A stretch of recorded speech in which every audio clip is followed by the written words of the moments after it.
Matius 22, perumpamaan tentang perjamuan kawin. Lalu Yesus berbicara pula dalam perumpamaan kepada mereka. Hal kerajaan sorga seumpama seorang raja yang mengadakan perjamuan kawin untuk anaknya.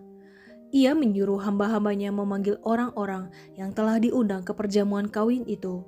Tetapi orang-orang itu tidak mau datang. Ia menyuruh pula hamba-hamba lain.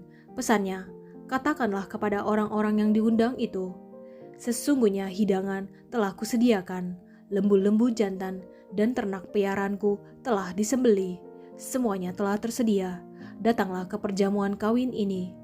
Tetapi orang-orang yang diundang itu tidak mengindahkannya. Ada yang pergi ke ladangnya, ada yang pergi mengurus usahanya, dan yang lain menangkap hamba-hambanya itu, menyiksanya dan membunuhnya.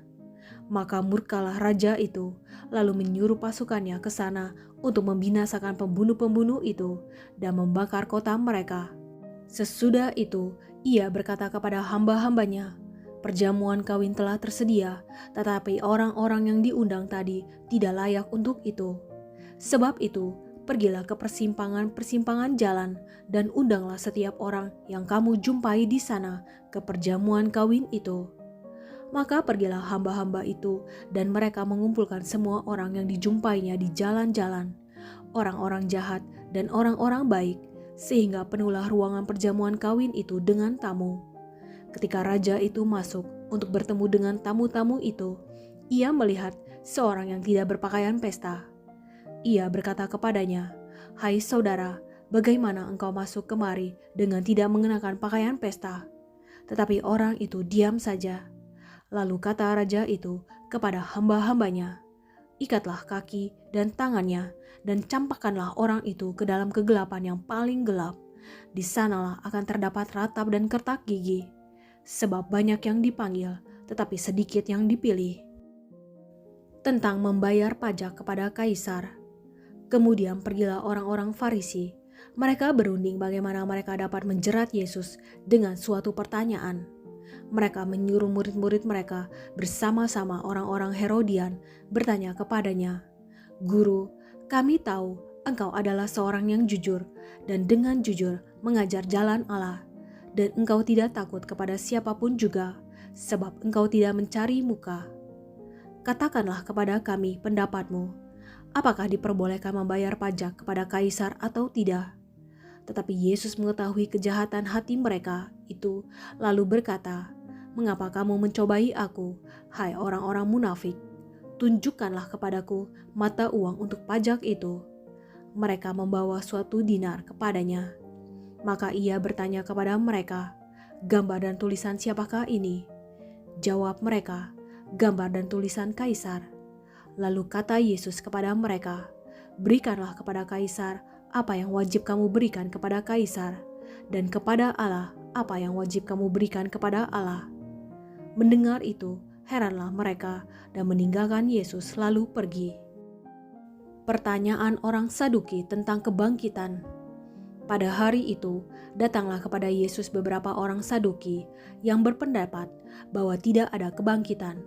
Mereka bertanya kepadanya, "Guru, Musa mengatakan bahwa jika seorang mati dengan tiada meninggalkan anak, saudaranya harus kawin dengan istrinya itu dan membangkitkan keturunan bagi saudaranya itu. Tetapi di antara kami ada 7 orang bersaudara. Yang pertama kawin, tetapi kemudian mati. Dan karena ia tidak mempunyai keturunan, ia meninggalkan istrinya itu bagi saudaranya. Demikian juga yang kedua dan yang ketiga sampai dengan yang ketujuh. Dan akhirnya sesudah mereka semua, perempuan itu pun mati. Siapakah di antara ketujuh orang itu yang menjadi suami perempuan itu pada hari kebangkitan? Sebab mereka semua telah beristrikan dia." Yesus menjawab mereka, "Kamu sesat sebab kamu tidak mengerti kitab suci maupun kuasa Allah. Karena pada waktu kebangkitan orang tidak kawin dan tidak dikawinkan, melainkan hidup seperti malaikat di sorga. Tetapi tentang kebangkitan orang-orang mati, tidakkah kamu baca apa yang difirmankan Allah ketika ia bersabda, 'Akulah Allah Abraham, Allah Ishak, dan Allah Yakub'? Ia bukanlah Allah orang mati, melainkan Allah orang hidup. Orang banyak yang mendengar itu takjub akan pengajarannya. Hukum yang terutama. Ketika orang-orang Farisi mendengar bahwa Yesus telah membuat orang-orang Saduki itu bungkam, berkumpullah mereka. Dan seorang dari mereka, seorang ahli Taurat, bertanya untuk mencobai dia. "Guru, hukum manakah yang terutama dalam hukum Taurat?" Jawab Yesus kepadanya, "Kasihilah Tuhan Allahmu dengan segenap hatimu, dan dengan segenap jiwamu, dan dengan segenap akal budimu. Itulah hukum yang terutama dan yang pertama. Dan hukum yang kedua, yang sama dengan itu, ialah kasihilah sesamamu manusia seperti dirimu sendiri. Pada kedua hukum inilah tergantung seluruh hukum Taurat dan kitab para nabi." Hubungan antara Yesus dan Daud. Ketika orang-orang Farisi sedang berkumpul, Yesus bertanya kepada mereka, katanya, "Apakah pendapatmu tentang Mesias? Anak siapakah dia?" Kata mereka kepadanya, "Anak Daud." Katanya kepada mereka, "Jika demikian, bagaimanakah Daud oleh pimpinan roh dapat menyebut dia tuannya ketika ia berkata, 'Tuhan telah berfirman kepada Tuanku, duduklah di sebelah kananku, sampai musuh-musuhmu kutaruh di bawah kakimu.' Jadi jika Daud menyebut dia tuannya, bagaimana mungkin ia anaknya pula?" Tidak ada seorang pun yang dapat menjawabnya, dan sejak hari itu, tidak ada seorang pun juga yang berani menanyakan sesuatu kepadanya. Markus 12, perumpamaan tentang penggarap-penggarap kebun anggur. Lalu Yesus mulai berbicara kepada mereka dalam perumpamaan. Adalah seorang membuka kebun anggur dan menanam pagar sekelilingnya. Ia menggali lubang tempat memeras anggur dan mendirikan menara jaga. Kemudian ia menyewakan kebun itu kepada penggarap-penggarap, lalu berangkat ke negeri lain. Dan ketika sudah tiba musimnya, ia menyuruh seorang hamba kepada penggarap-penggarap itu untuk menerima sebagian dari hasil kebun itu dari mereka. Tetapi mereka menangkap hamba itu dan memukulnya, lalu menyuruhnya pergi dengan tangan hampa. Kemudian ia menyuruh pula seorang hamba lain kepada mereka. Orang ini mereka pukul sampai luka kepalanya dan sangat mereka permalukan. Lalu ia menyuruh seorang hamba lain lagi, dan orang ini mereka bunuh. Dan banyak lagi yang lain, ada yang mereka pukul dan ada yang mereka bunuh. Sekarang tinggal hanya satu orang anaknya yang kekasih. Akhirnya ia menyuruh dia kepada mereka, katanya, "Anakku akan mereka segani." Tetapi penggarap-penggarap itu berkata seorang kepada yang lain, "Ia adalah ahli waris, mari kita bunuh dia, maka warisan ini menjadi milik kita." Mereka menangkapnya dan membunuhnya, lalu melemparkannya keluar kebun anggur itu. Sekarang, apa yang akan dilakukan oleh tuan kebun anggur itu?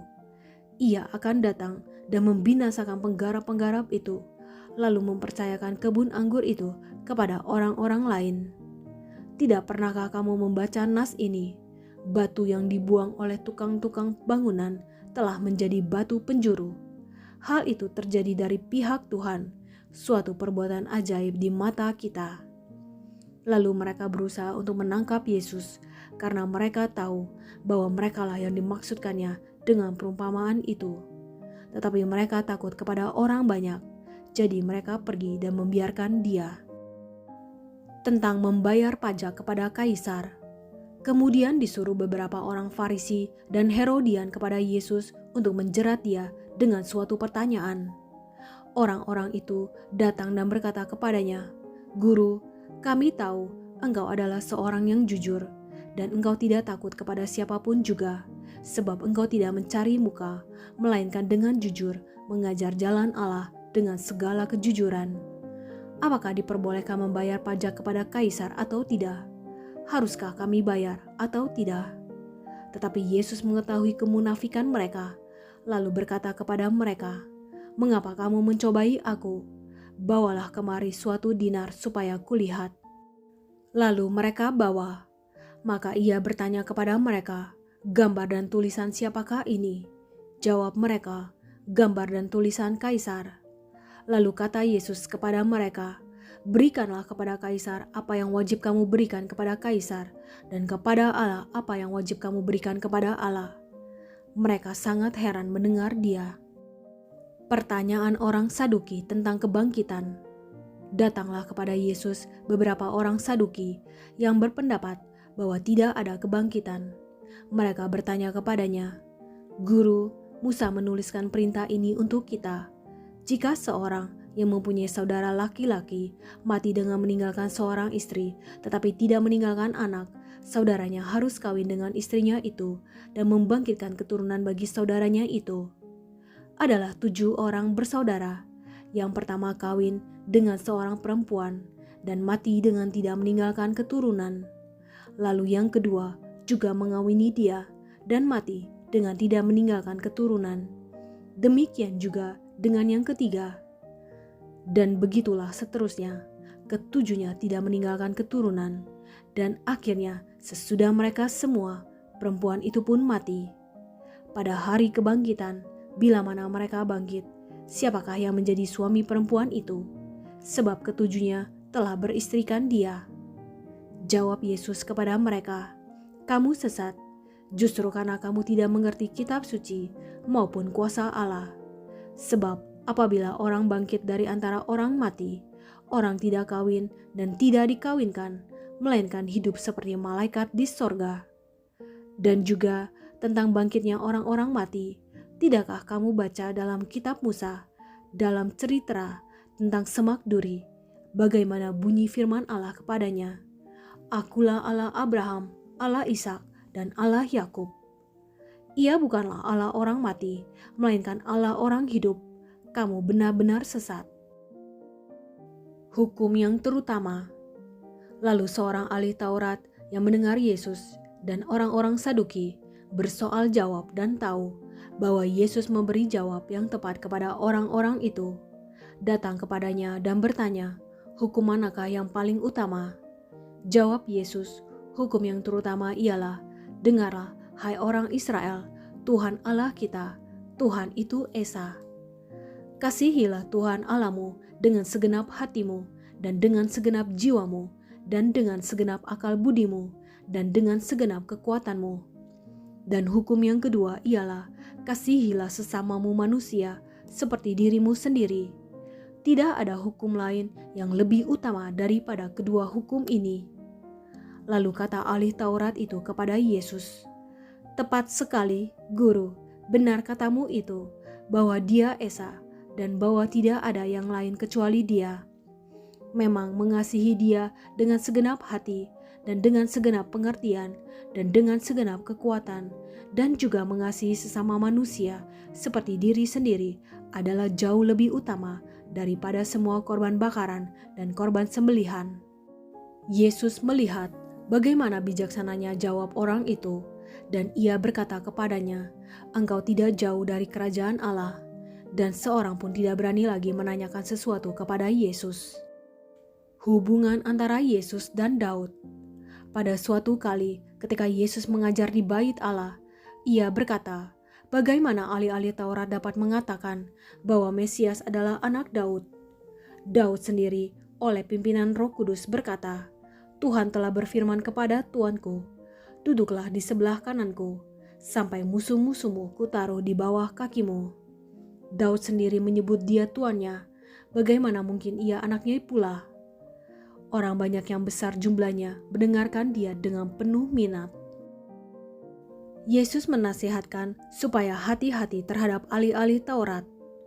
Dalam pengajarannya, Yesus berkata, hati-hatilah terhadap ahli-ahli Taurat yang suka berjalan-jalan memakai jubah panjang dan suka menerima penghormatan di pasar, yang suka duduk di tempat terdepan di rumah ibadat dan di tempat terhormat dalam perjamuan, yang menelan rumah janda-janda, sedang mereka mengelabui mata orang dengan doa yang panjang-panjang.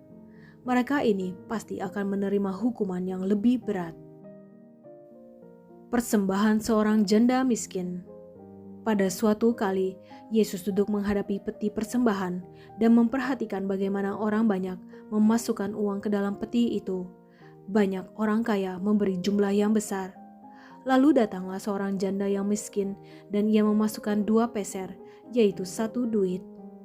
Maka dipanggilnya murid-muridnya dan berkata kepada mereka, Aku berkata kepadamu, sesungguhnya janda miskin ini memberi lebih banyak daripada semua orang yang memasukkan uang ke dalam peti persembahan. Sebab mereka semua memberi dari kelimpahannya, tetapi janda ini memberi dari kekurangannya. Semua yang ada padanya, yaitu seluruh nafkahnya.